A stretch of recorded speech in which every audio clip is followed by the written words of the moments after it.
আকবার।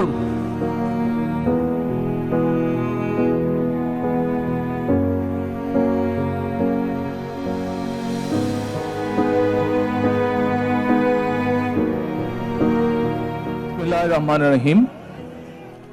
আমি মরহুমা বেগম খালেদা জিয়ার বড় সন্তান তারেক রহমান। আমি আজকে এখানে উপস্থিত সকল ভাইয়েরা এবং বোনেরা যারা উপস্থিত আছেন,